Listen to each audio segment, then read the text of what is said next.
Ici, nous allons y introduire les matrices qui s'appellent les matrices élémentaires. Et puis, ce sont vraiment des matrices très très utiles dans toutes les opérations matricielles. Et puis, elles ont une propriété assez magnifique et surprenante. Donc, je vais déjà les définir.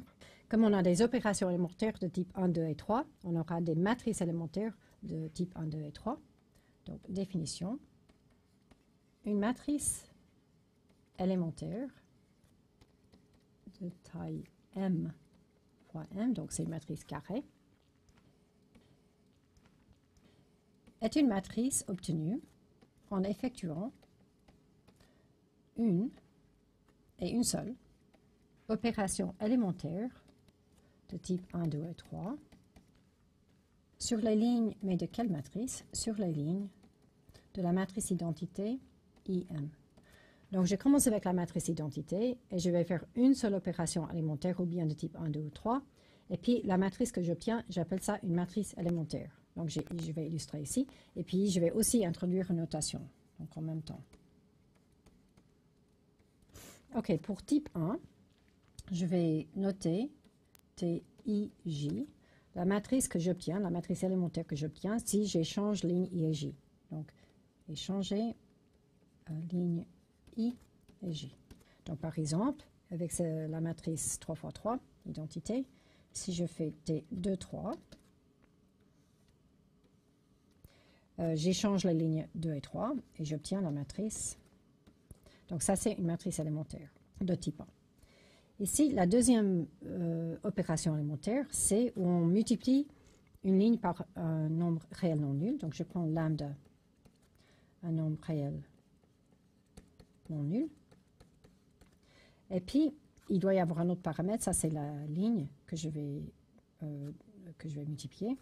Donc, dr de lambda. Et ça va être la matrice que j'obtiens si je multiplie, donc multiplier la ligne R par lambda.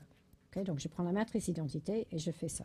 Donc, par exemple, ici, je pourrais faire D3 de moins 1 tiers.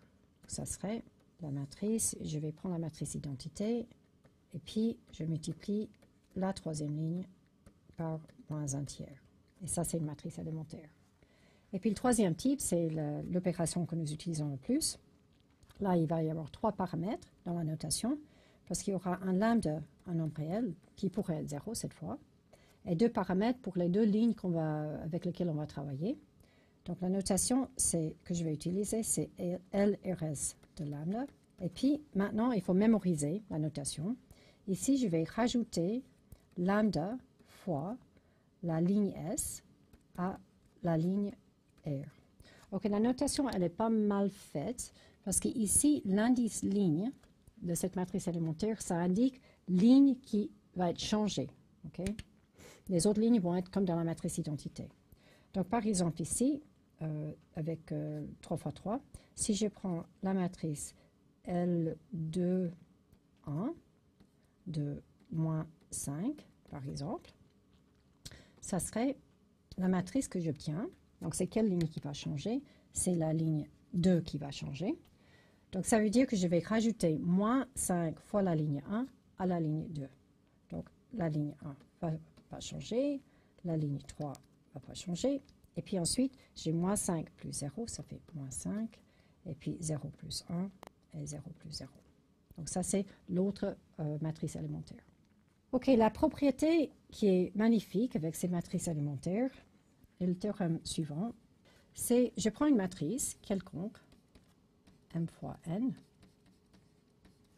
et je prends une matrice élémentaire de taille m fois m.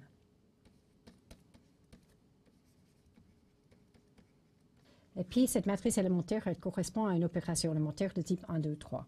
Élémentaire de type 1, 2 ou 3. Alors, maintenant, je peux former un produit de ces deux matrices, mais dans quel sens? Alors, ça, c'est m fois n, m fois m. Donc, je peux mettre E à gauche de A. Alors, ce produit est exactement la matrice que j'obtiens si j'effectue la même opération élémentaire sur les lignes de A que celle que j'ai utilisée pour former la matrice E. Donc, et la matrice obtenue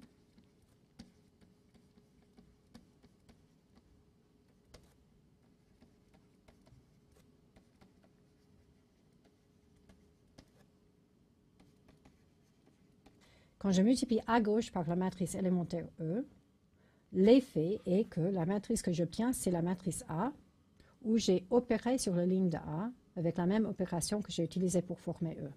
Et le fait qu'on peut effectuer ces opérations élémentaires en faisant une multiplication, ça aura beaucoup de conséquences et d'utilité. Maintenant, je veux juste faire une preuve, et ensuite, dans la prochaine slide, il y aura des exemples. Donc, si vous voulez voir la preuve, je vais faire la preuve pour type 3, parce que ça, c'est l'opération que nous utilisons le plus. Alors, je prends une matrice élémentaire, LRS de lambda, et puis déjà, je veux voir comment elle est. Donc, cette matrice, elle est la matrice identité à la base. Et puis, pour former cette matrice, ce que j'ai fait, c'est que la seule ligne qui change, c'est que je vais rajouter quelque chose à la ligne R.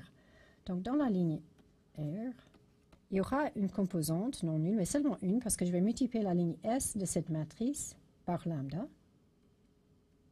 Et je vais additionner à la ligne R là-haut. Hein.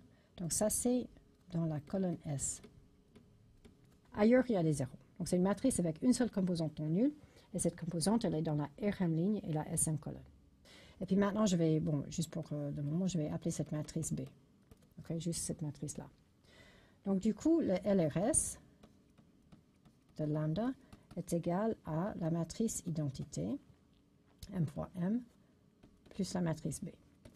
Donc, maintenant, je viens multiplier LRS de lambda par la matrice A. Donc, ça, c'est la matrice identité plus B fois la matrice A. Et puis ça, c'est la matrice A plus B fois A, parce que ça distribue. Donc, en fait, pour comprendre ce que c'est ici, je dois comprendre la matrice BA. Et pour comprendre une matrice, on va toujours regarder sa composante IJ. Et puis, ce n'est pas trop compliqué à calculer la composante IJ de cette matrice, parce que si vous vous rappelez que pour former la composante IJ, je vais utiliser la IM ligne de B, mais la plupart des lignes de B sont nulles. Donc, la plupart du temps, j'aurai 0 ici, sauf si je suis dans la RM ligne. Donc, si I est différent de R, de toute façon, j'ai 0. Et maintenant, si I est égal à R, alors je vais aller chercher la RM ligne, donc de B. Donc, j'aurai BR1. Bon, après, je vais dire ce que c'est, mais j'aurai BR1 A1J, parce que j'utilise la JM colonne de A, plus BR2 A2J, etc. Donc, BRM AMJ.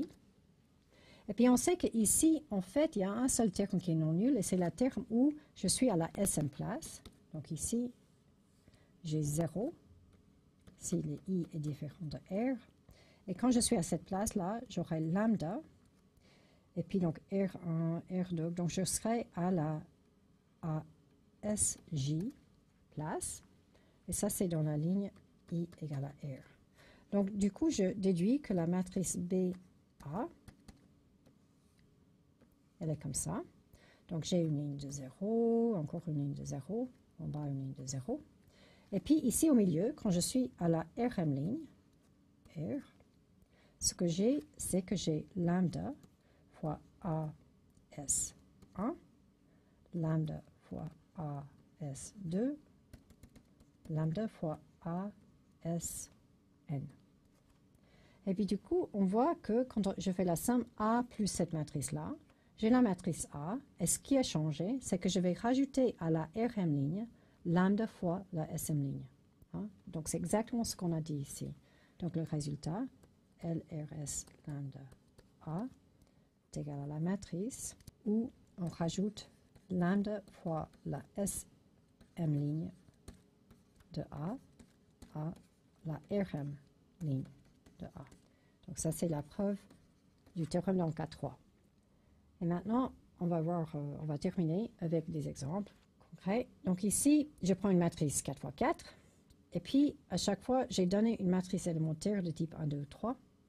Et puis, je veux vraiment effectuer la multiplication lentement. Et après, vous allez voir que l'effet, les résultats que j'ai ici, c'est exactement la matrice A avec une opération élémentaire effectuée sur les lignes.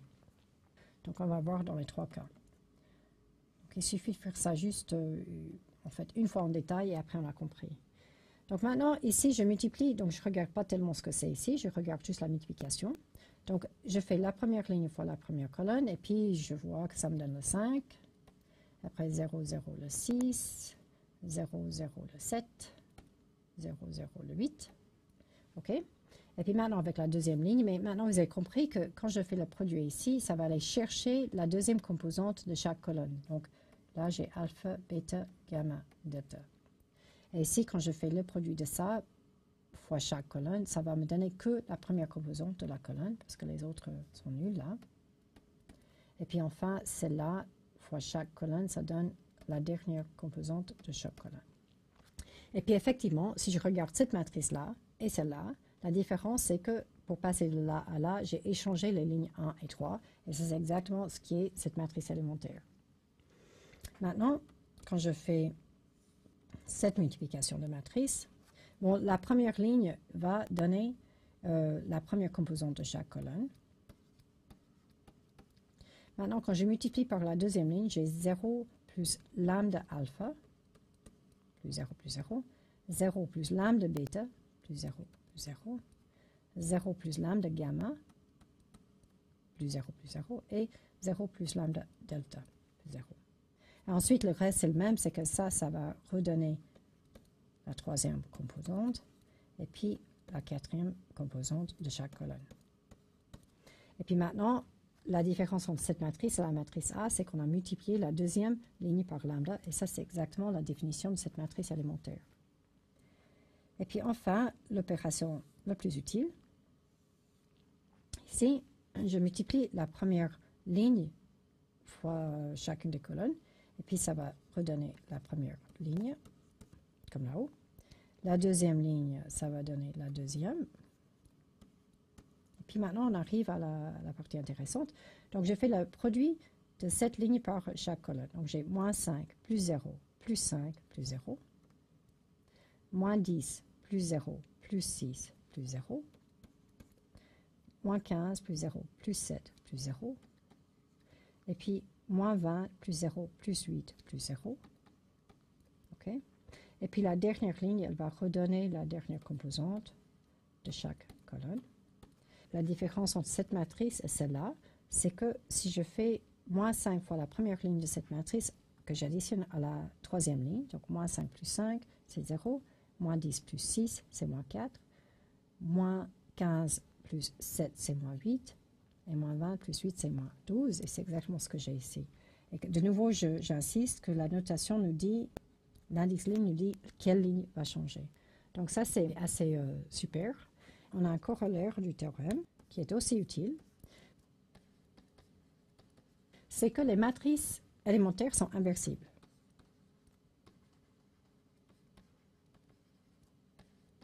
Et c'est vraiment un corollaire du théorème, donc je vous explique pourquoi. Donc je commence avec la matrice de type TIJ. Donc ça, c'est la matrice que j'obtiens si j'échange les lignes I et J de la matrice identité. Maintenant, par le théorème, si je multiplie à gauche par la matrice IJ, ça échange les lignes IJ de cette matrice-là. Donc ça veut dire que je retombe sur la matrice identité. Donc la matrice TIJ est inversible et son inverse, c'est la matrice TIJ. Maintenant, deuxième type, si je fais dr de 1 sur lambda, que je multiplie par dr de lambda. Alors, cette matrice-là, c'est juste la matrice identité, sauf que la RM ligne a été multipliée par lambda. Maintenant, quand je viens multiplier à gauche par cette matrice-là, ça va multiplier cette ligne par 1 sur lambda. Donc, du coup, je reviens à la matrice identité. Et puis, normalement, il faut vérifier dans l'autre sens, mais c'est OK dans l'autre sens aussi. Ah, une remarque. Ici, c'était important que lambda soit non nul. Comme ça, je peux former 1 sur lambda. Hein? Enfin, si je fais LRS de moins lambda, que je multiplie par RLS de lambda, bon, cette matrice-là, c'est la matrice identité où j'ai rajouté lambda fois la ligne S à la ligne R.